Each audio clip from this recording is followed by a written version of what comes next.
Okay, so guys, one thing I've seen with a lot of other training companies, right, is they teach this formula of, just get them in, always be closing. I don't know if you guys watched the Glenn Ross. It's like an absolutely amazing movie. And Alex Baldwin did this speech of, you got to Oh always yeah, be yeah, yeah, closing. He yeah. won an Oscar for that. A really great scene.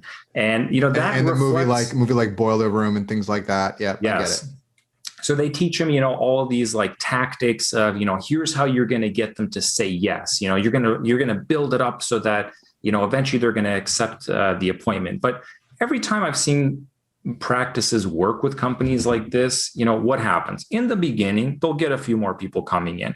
But what you inevitably start seeing is 6 months later, year later, things actually start to dip. Bad reviews start coming in. It's like the tip of the iceberg where it's like, this is what happens when you try to push treatment on people.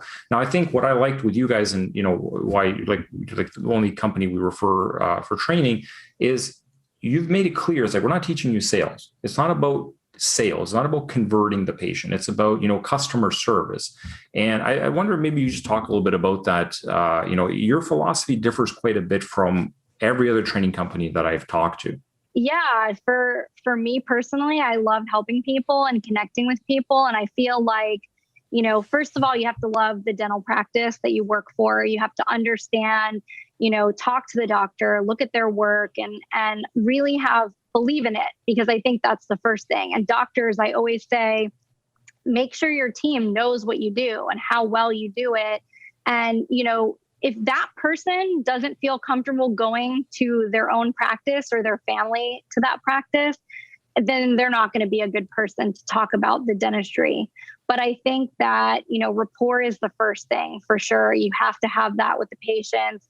And, we've seen practices that they did the get them in philosophy and they got a ton of patients, right? Like they were like, oh, I had 150 new patients a month, but they had a ton of cancellations. They weren't converting those appointments to, the cases weren't getting accepted.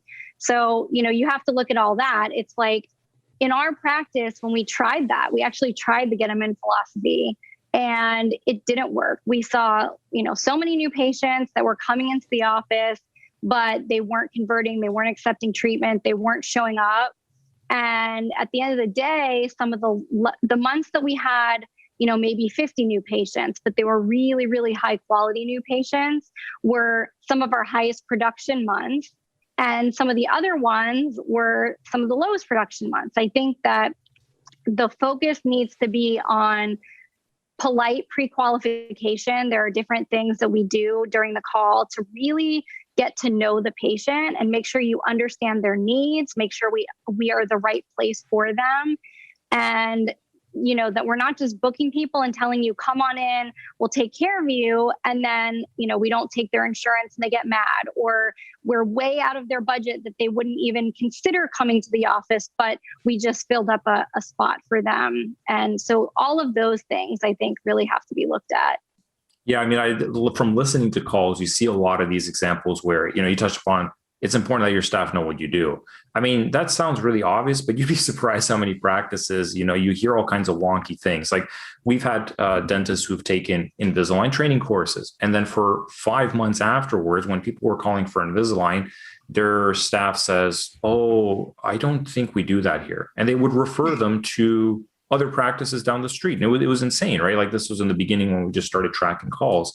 We've also had cases where, you've got an incredibly experienced dentist, been doing dentistry for 30 years, highly knowledgeable, and somebody calls in and obviously they're a bit nervous. They're thinking, is Dr. So-and-so, are they like a specialist? Like, do they know what they're doing? And I've literally heard this being said, oh, no, he's just like a normal average dentist. Like he's not a specialist or anything like that. It's like, well, hold on a second. They've been doing dentistry for 30 years. No, they're not pediatric dentist or, like they don't hold a specialty degree, but you can't describe this dentist as, oh, he's just a regular average dentist.